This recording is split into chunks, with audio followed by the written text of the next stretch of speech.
Okay, you should see that it's recording now. Yep. Great. Thank you. Perfect. Sure.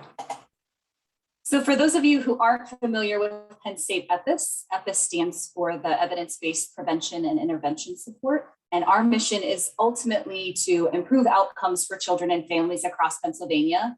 And we do that through research and policies, practices. And our project is based out of Penn State University main campus.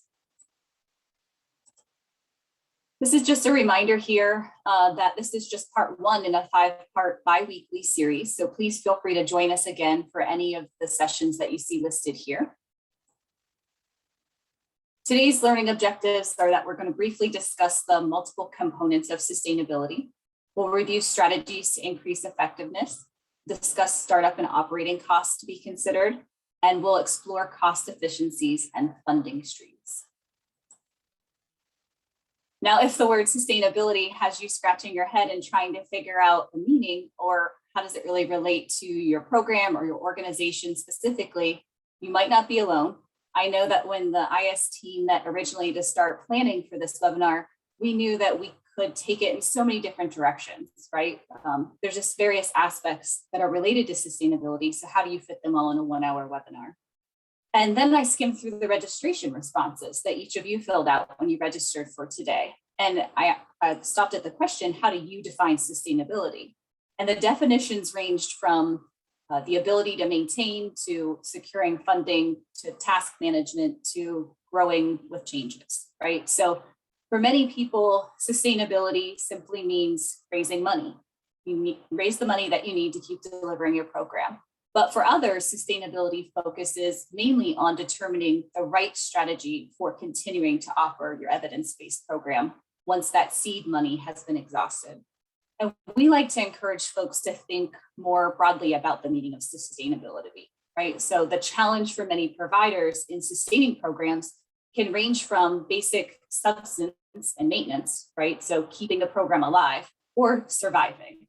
So leading the program and continuing to grow it through strategic investments and being able to market the program's outcomes as they relate to the current or emerging community needs. And so this is really about keeping it relevant, right? Which moves really beyond surviving a program to actually helping a program thrive. So these are just some of the components of sustainability. We have program visibility, and that refers to the students, participants, or ambassadors of your program. So the program visibility really includes things like the connections made with school staff, social media engagements, or the endorsements by any of your local elected officials.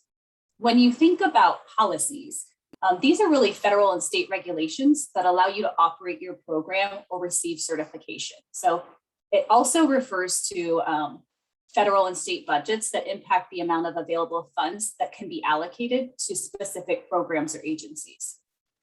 When we think about political supports, this is something that can really help energize your stakeholders, right? It can help you gain buy-in.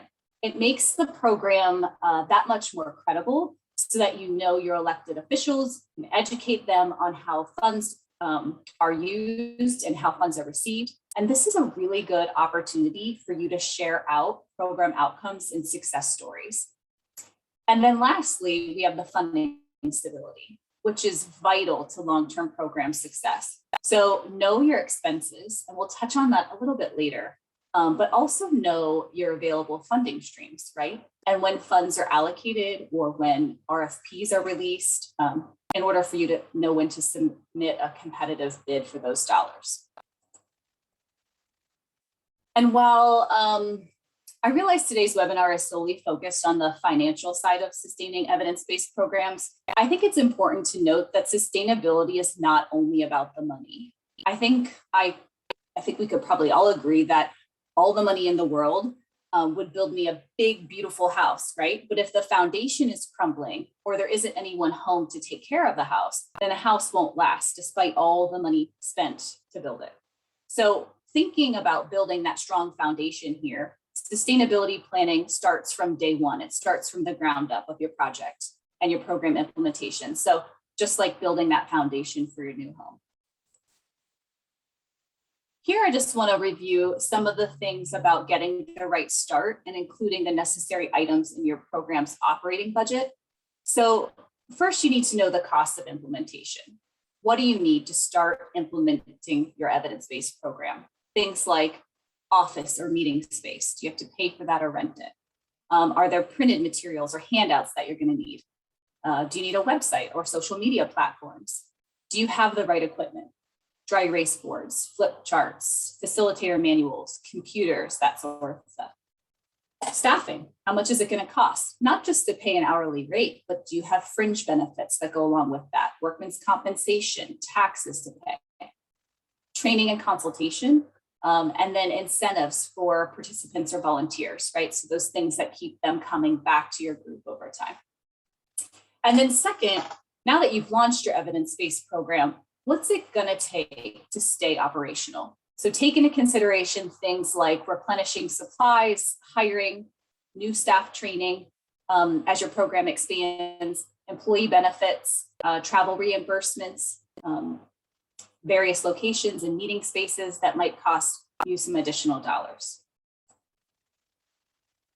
And when we think about cost efficiency, we think about working smarter and not harder here. How do you stretch your dollars and more efficiently use your funding? So consider the location in which you're delivering your evidence-based program. Is the cost of renting space reasonable? Are you or your staff traveling far to get there? So you're paying a lot out in travel reimbursements.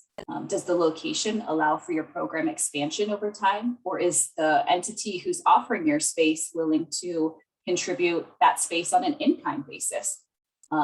And think about your volunteers too, to help with overhead costs.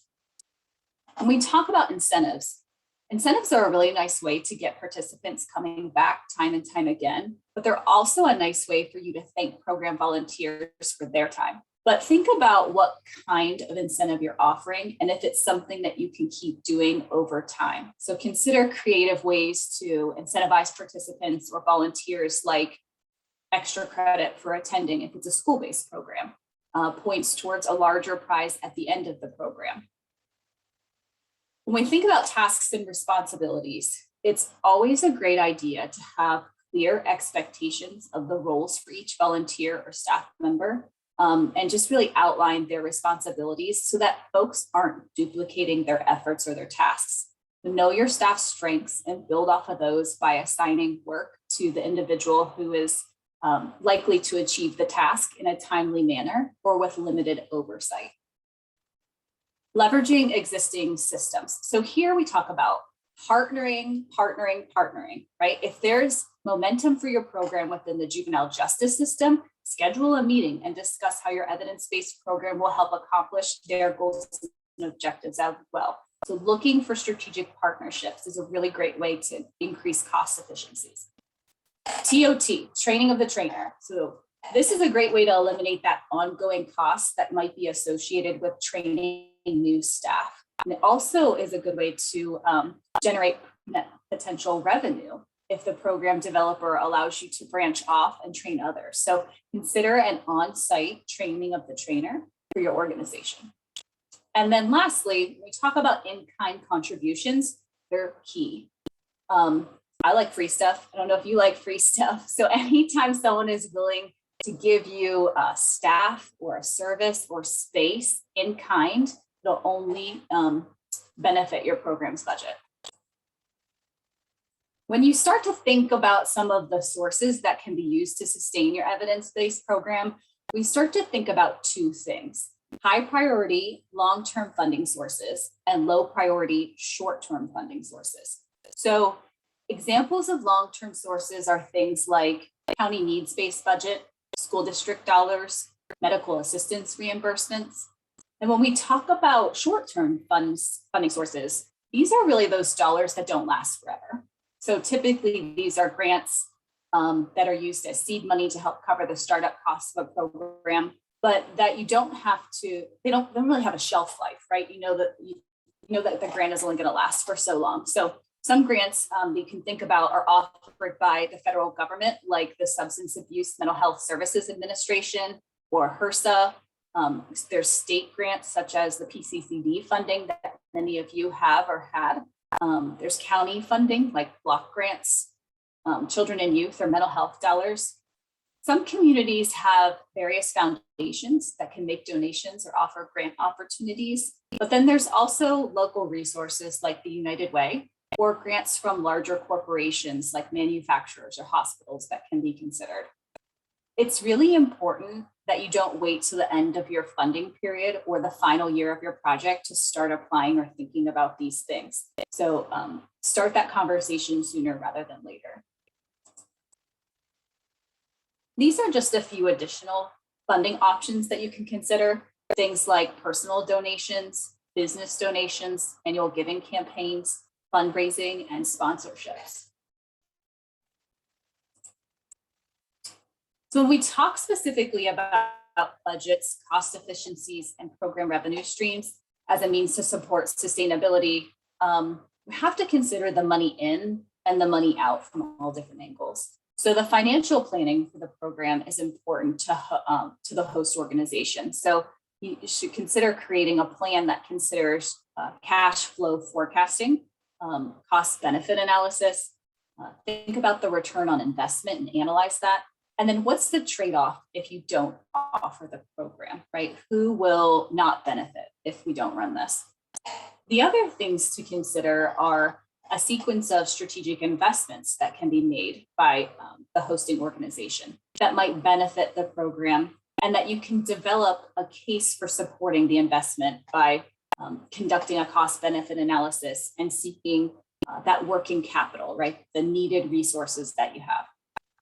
Organizational leadership members, they're often tasked with this daunting challenge of managing and trying to grow programming while balancing their financial stability, right? So ongoing strategic capital planning will link the capital investments to the strategic needs of the organization's plan. And that just helps to ensure a more financially stable program. So be sure that you are understanding the market and the operational, like the operating initiatives and what's needed to reach your program's financial goals. If you're not an expert in that, that's okay. You're an expert in the program. You're an expert in maybe implementing, or you're not necessarily needing to be a financial expert. So don't be afraid to reach out, receive training, or get a financial person involved. The other thing to mention here are strategic partnerships. And I mentioned this earlier. They're a really great way to reduce expenses, increase revenue, and improve long-term sustainability. And these partnerships can look very different depending on your program's needs. So at the highest level, that could look a lot like a full-on organizational or program merger. But it can also look like engaging with another provider to provide joint programming. So like I said, if this isn't your area of expertise, because it gets a little overwhelming, the numbers and the dollars, make sure you get a financial person involved to help you better understand and make more informed decisions. From a morale or funding standpoint, it's nice to share success and program milestones, both internally and externally. So rewards and recognitions might not be formal things. They might just be benefits that will happen from a well-executed plan, like raising awareness of your program to the general public within a specific system or within your organization. And that reward will probably be high amounts of private donations, simply because more people are aware of your programs, that your program is out there in the community. They're aware of the impact that it's having on folks. So never be afraid to talk about your program, no matter what stage of implementation you're in, because you never really know who's in the room and what rewards or recognitions that might bring to your program.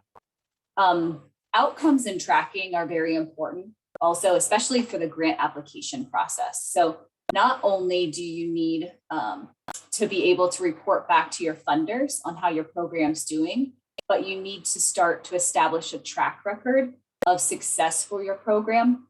And this evidence is very helpful in helping establish your program as having a reputation that is fund worthy, right? So that's one good thing, that the program has these results and it's ready for financial backing. So the more you talk about your success, the more likely it is to recruit potential funders. All right, so now what we're going to do is we're going to put you into some breakout rooms and have the opportunity for some networking, some small group brainstorming and sharing. And we want you to start to discuss the funding strategies that you have or that you've considered using to sustain your program. So think about what worked, what didn't work, maybe discuss what approach you had. Did you do a formal presentation to a group? Did you meet face-to-face with companies? Whatever it was, we want you to talk about it for a few minutes. And after that, we're going to bring everybody back together to debrief. So Janine is going to put you in some breakout rooms. Yes, just give me about a minute and then we'll get you going. I want to make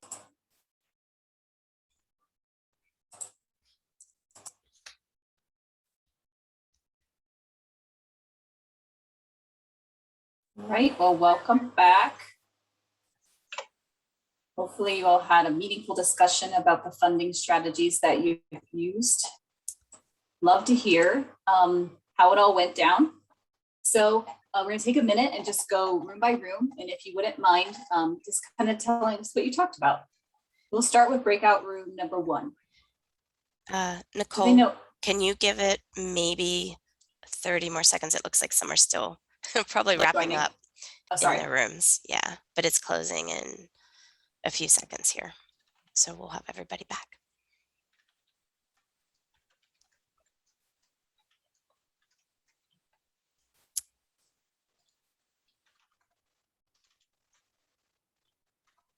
Okay, we should have everybody back. Great. Welcome back, everyone. Hopefully that was a meaningful discussion for each of you. Thought it'd be really helpful to spend some time and just share out what was talked about in each of your groups. So if you wouldn't mind, if there's someone from group 1 who would share first, should be able to unmute yourself. I can speak on behalf of group 1. We spent a lot of the time just kind of talking about what projects we're involved in currently and our funding sources. We talked a little bit about the importance of showing the data to the funding sources to hopefully get them to invest and be able to provide sustainability. And then I had also expressed a little bit of maybe some frustration in terms of when you're working on the grant funded projects, just not knowing the future of that project can be stressful. Thanks, Ashley. And are you referring to not knowing the future in terms of being a staff member and feeling like it's not a stable position? Yeah, exactly. Yeah. And for the benefit of for the students and the other people involved in the project. Good point. Thank you. Anyone from group 2 want to share?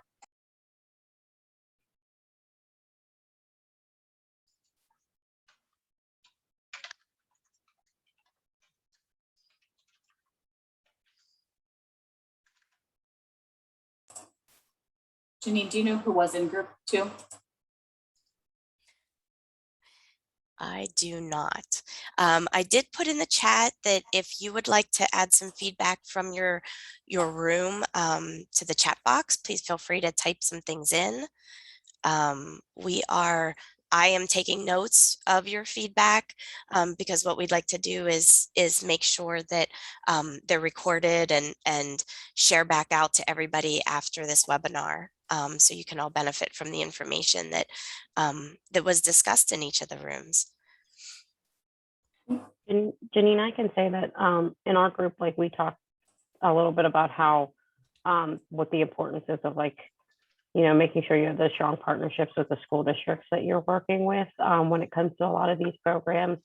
I was telling everybody that we're lucky enough that our physical office is within the school district. I work for Fayette County Drug and Alcohol, but I'm working on a project that puts me within the Connersville Area School District, and it puts our office right in their middle school. And that has proven to be, beneficial time and time again. Just being able to walk down the hall and talk to the principal and talk to people who can, help us make things happen. We're also now the contact for creating or to make sure that the pay survey gets distributed within the Connellsville School District. So we're working, with the district and we're their contact person for that to make sure that happens. So just, being able to provide those supports to the schools so that, they can in turn support us has, just proven to be, an amazing partnership. So, I mean, I will always advocate that, the better your relationship with the school district, the more sustainability you can have, because they're going to want you to stay too. And they're going to want these things to happen if you've proven that it's beneficial to their kiddos. I think Great that's, point. yeah, Mel, I think that's a great point. And it's important to note that those relationships with the school districts go beyond school programs, specific school programs, right? It can mean with a strong relationship with the school district, it can also mean that those community-based or family-based programs are also strengthened just by that sheer partnership. It doesn't have to be, oh, it's a school program. That's the only thing that we can have strong with the schools and talk to them about. It's really all encompassing with those school districts. Thank you. Great. Would anyone else like to share? Nicole, I'll just kind of relate from Julie in the chat. She wasn't sure what group she was in, but they discussed the importance of partnerships with some groups being connected to the district magistrates, schools, the district attorney's office, public health offices, CYF, behavioral health, and other nonprofits in their communities.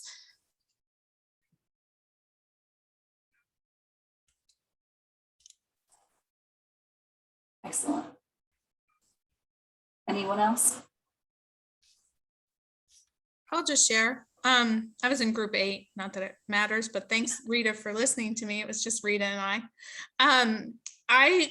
One of the new strategies I'm trying is really building infrastructure underneath our organization. For so long, it's just been me and a program director. So our recent strategy is to enhance our individual giving.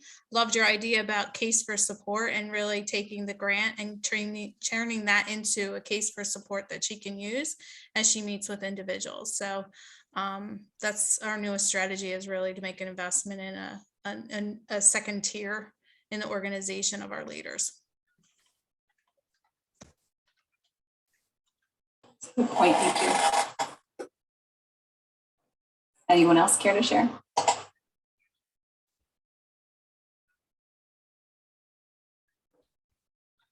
All right, well, thanks for participating in that. We're gonna move along. You wanna talk?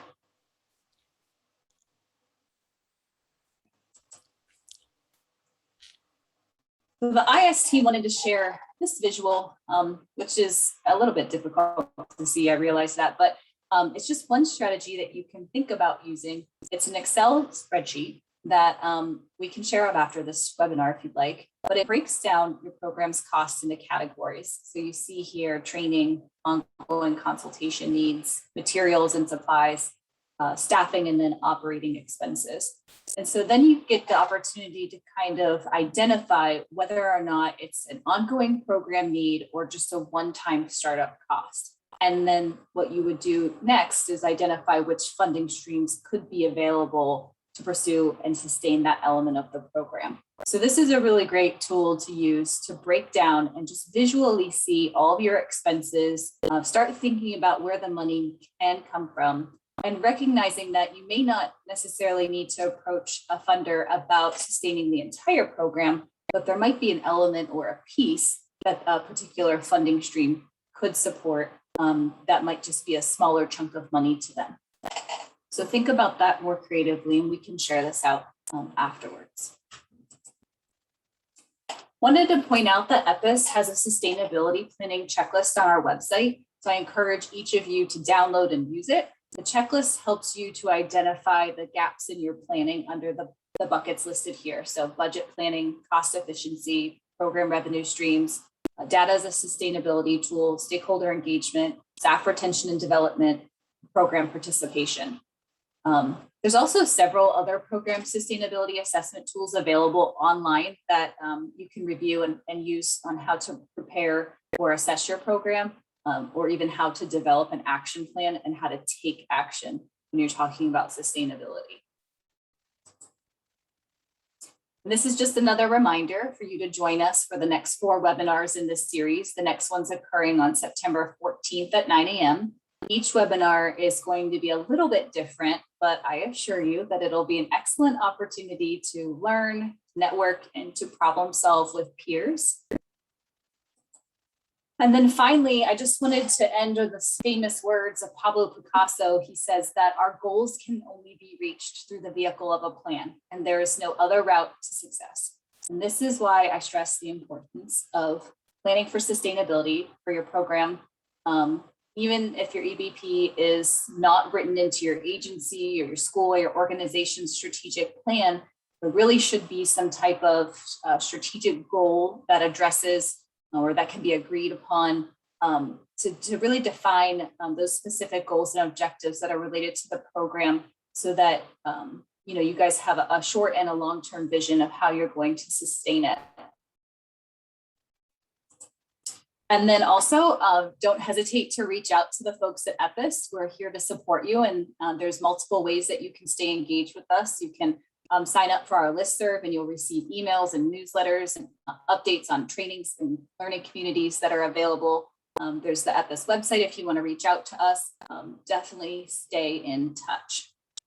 We're going to stay on the line for a little bit longer, but that's all we have for today's webinar. Thank you all for joining us. We really appreciate the time that you took out of your busy schedule to be with us here today. Have a great day, everyone.